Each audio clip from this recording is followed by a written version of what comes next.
Right, let's go with question 9. So question 9 is about Stalin's economic policies and whether they were a success or not. So Stalin had two economic policies, collectivization and industrialization. Both were aimed at modernizing a backwards Russian economy. In 1927 to 8, there had been a grain crisis caused when farmers hoarded food in anticipation that there might be a war coming soon. And Stalin too thought they were at risk of war and worried that not only the agriculture but also the industrial nature of Russia wouldn't stand up to war and it would be another embarrassment like World War I was. So he was determined to stop that. He did that through his economic policies. The examiner could ask you about his economic policies and want you to talk about collectivization and industrialization, or he might just, or she might just ask you about one or the other. So the first economic policy was collectivization. Collectivization was when each village was told to unite collectively together in a collective farm, and those collective farms were called kolkhoz. Sometimes there were also sovkhoz, S-O-V-K-H-O-Z, and they were a collective farm on a big estate, think Chatsworth Estate in England, and then they were like factories with no roofs, people would say.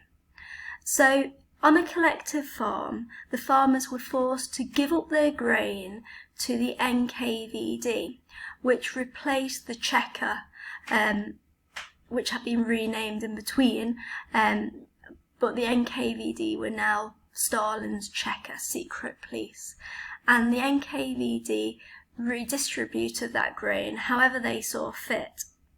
The idea was that collectives would be more efficient because they could share machinery that any one farming family would find too expensive to buy. There was supposed to be enthusiastic sign-up to collectives, but in reality they were very unpopular and were forced on the peasants. But those who complained were called kulaks, rich peasants, not proper communists, and were punished very harshly by dekulakization squads, which basically either sent them to gulags or killed them. Now the second economic policy was industrialization. Stalin wanted the USSR to industrialise rapidly, so he developed 3 5-year plans, and the first 2 were largely focused on heavy industry and the last one on consumer goods. And they started in 1928 and they finished by 1941, which was when Russia was brought into World War II with Hitler invading Russia. The state planning agency was called the Gosplan, and they set targets to make sure that Stalin's bigger 5-year plans were met. So each factory had many targets to meet. Now let's look at the success of collectivization on the farms and industrialization in the factories. So were Stalin's economic policies a success? Let's start with collectivization successes. Well, collectivization was well aligned to communism, so it bred the idea of no private ownership and of a degree of equality because you didn't have businessmen. It gave a lot more power to Stalin.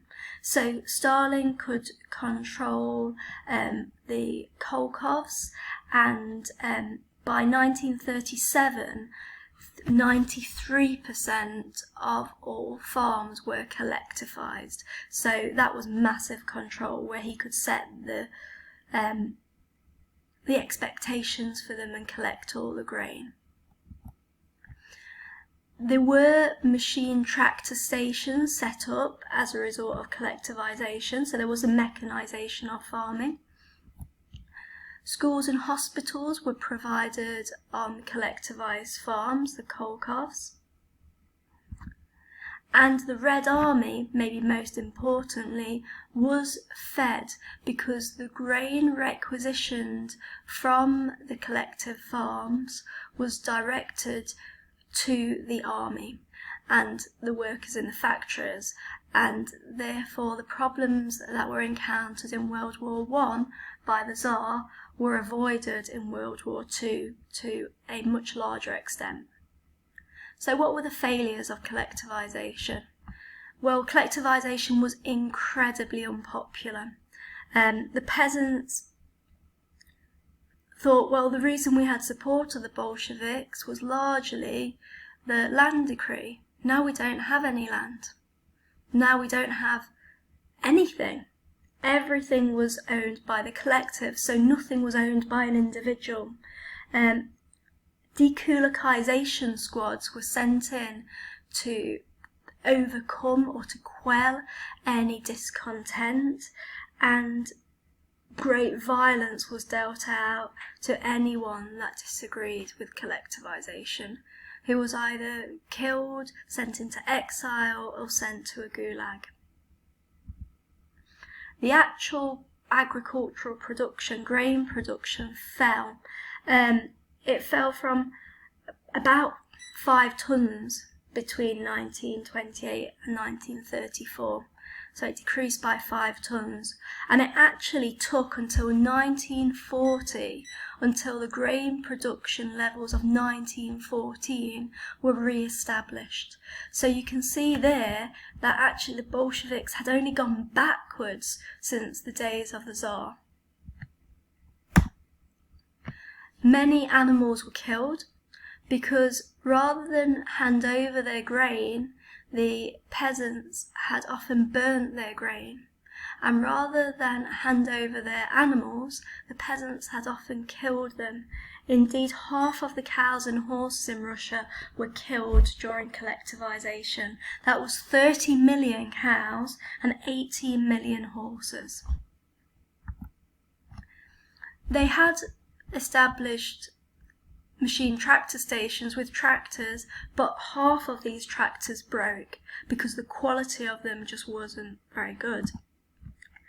And all of this amounted to a great famine between 1932 to 1933. Now, in that great famine, millions died. Indeed, in the Ukraine alone, which used to be the breadbasket of Russia, 3 million people died. People were forced into cannibalism and eating corpses and their children. The famine, specifically in Ukraine, is often considered a genocide, extermination by hunger, as punishment for the Ukrainians' desire for independence, and to make sure everyone knew the power lay with Stalin. So there was great human tragedy as a result of collectivisation. Let's move on to industrialisation. So the successes of industrialisation were that Russia became the second largest industrial nation in the world. From being a backwards industrial nation to that was a massive turnaround. There were 5,000 new factories between 1928 and 1937. The workers were very highly disciplined and often highly skilled. There was something called the Stahanovite movement, which was inspired by one worker whose surname was Stahanovite, who produced 102 tonnes, which is the size of a blue whale, or the weight of a blue whale's worth of coal, in one 6-hour shift. That was 14 times his quota. So there was a very hard-working workforce during industrialisation, often driven by fear, but sometimes inspired by the actions of Stahanovite. Now, there were also new construction projects and cities, like the Moscow Metro, the Belomor Canal, and Magnitogorsk was a brand new industrial city built during industrialization.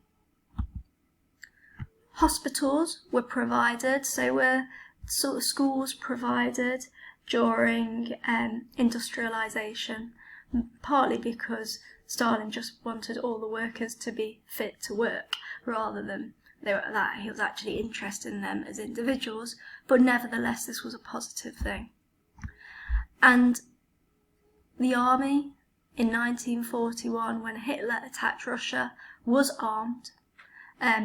They were often armed with weapons produced in the Ural mountains, in the factories there, and they were able to help defeat Hitler in World War II, which was, when you compare it to their failure to defeat the Germans in World War I, was a massive turnaround. So what were the failures of industrialisation? Well, the working and living conditions were incredibly poor and unsafe.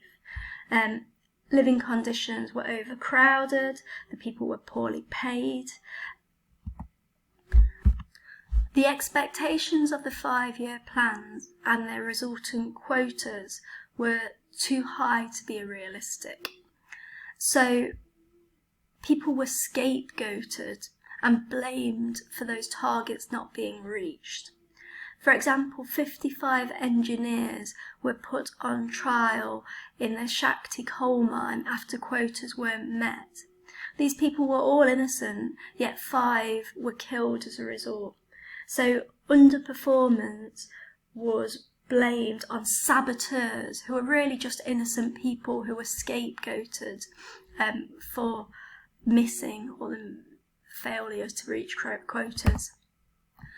The actual produce that came out of industrialisation, the quality of goods was very poor.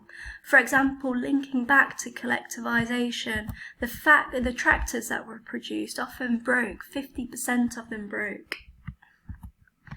And industrialisation successors relied in part by forced labour carried out in gulags. So, for example, the Belomor Canal was built largely using forced labour, which was clearly a human rights abuse.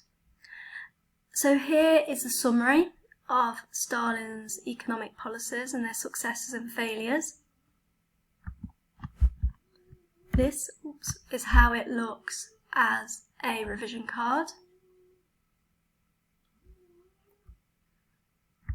And if you would like to read more about it, I'll be looking at the revision guide pages 44 to 49. And that is